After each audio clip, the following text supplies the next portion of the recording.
Good everyone, welcome to this video. Today we have a bit of a discussion video once again, and for once it's not the Akutan Zero being featured, it's the Yak 15P jet fighter being featured.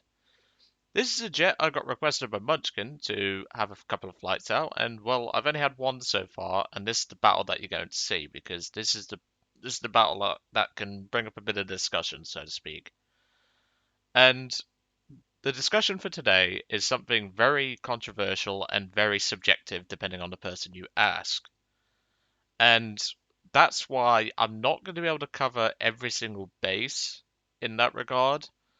Um, and some might see my opinion as wrong, and if so, put it in the comments below, and we will certainly have a discussion about it, and maybe I might agree with you in some cases. But otherwise, don't attack anyone in the comments for having their own opinion. Just let's try and keep this civil, yeah? After all, that's the whole point. So, the other day when I was out in the Yak 15P with a few of my squad mates, I was with Flight Sim and I was also with Bertie Bert. Now, Bertie Bert brought along a Chica, so he wasn't really part of the battle, but Flight brought along his Yak 15P as he was working on spading it. At least I think so.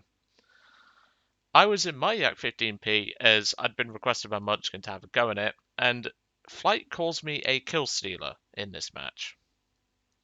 Now, my definition of kill stealing is if the aircraft that you are about to engage is number one, missing its elevator, number two, in a flat spin, or number three, it's on fire, or if you want to go even the extra mile, number four, in a flat spin and on fire.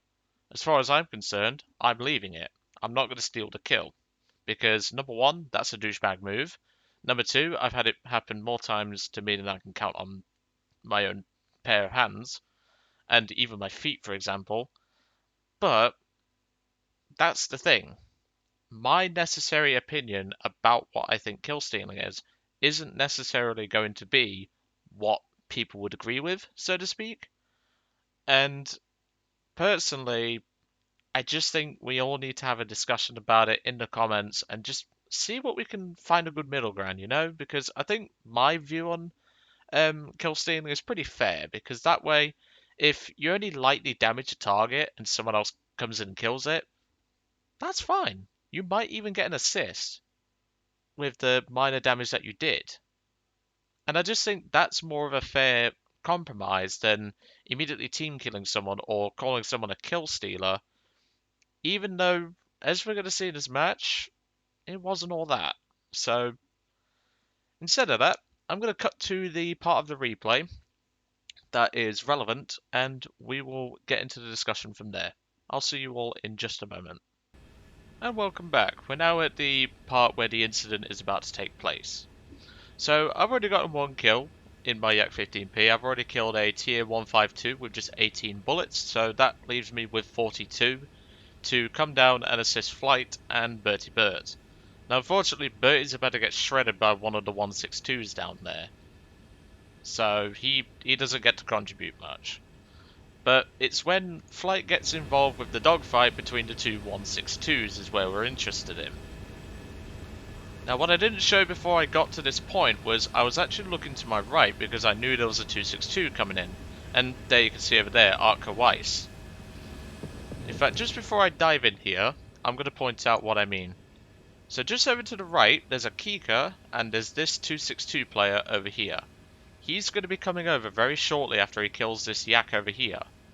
And as a result, I kind of need to help Flight, because in my eyes, Flight is at low speed, and if we look at his airspeed, whilst he isn't at the moment, he will be very soon after he engages in this dogfight. So I felt the need to assist him here. Now of course, he is turn fighting two 162s, which the 162s will not outturn him. That's not the problem. It's the fact that he's going to bleed a lot of speed in these turns. And before I engage the first 162, I'll point out what I mean.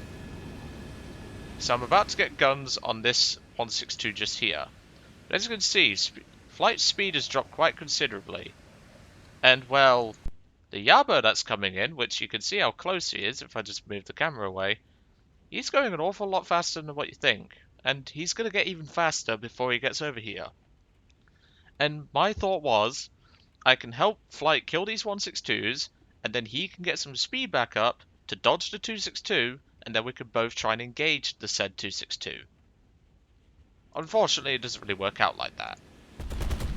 So far at a burst, I score a crit on that 162, and I'm about to kill the second one. And there they go. There goes one, and there goes two.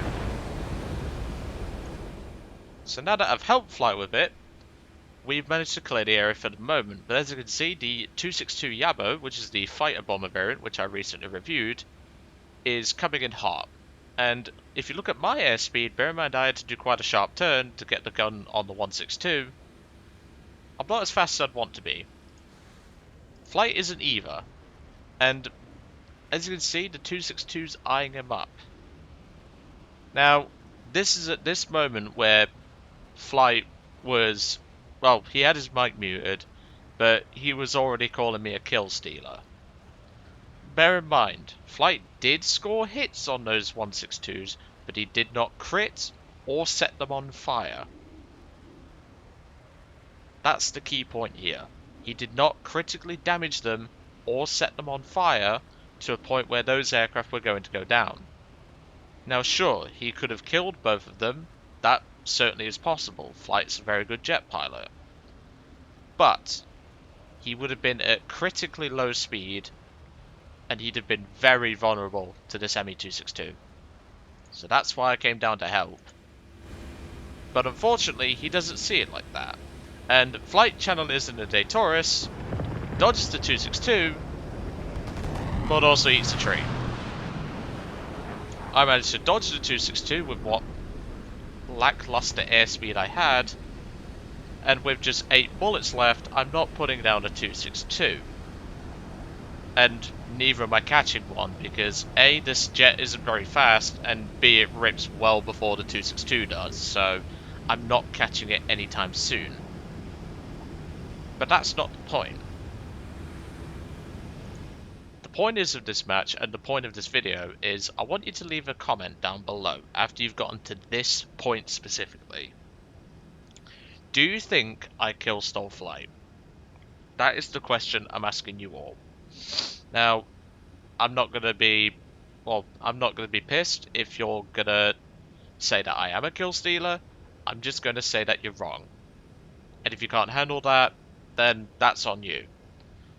But if you agree, and you think, no, you're not a kill stealer, you was trying to help a teammate, and a squad mate at that, and fair enough, he channeled his inner day Taurus and hugged that tree, but I can't prevent that. That's why I wanted to help him. And if he wants to channel his inner day Taurus, I can't stop him from doing that, but I can at least keep him alive, and that was the purpose. I didn't want him to be sub 200 miles an hour turn fighting two 162s as a 262 bears down on him. That was the mindset, and I hope most of you can see it from my side. But if you don't, put it in the comments below. I'm sure we can have a general discussion about it. But anyway, I'm going to let you guys off. I hope you enjoyed today's video on kill stealing. Like I say, my personal opinion on it.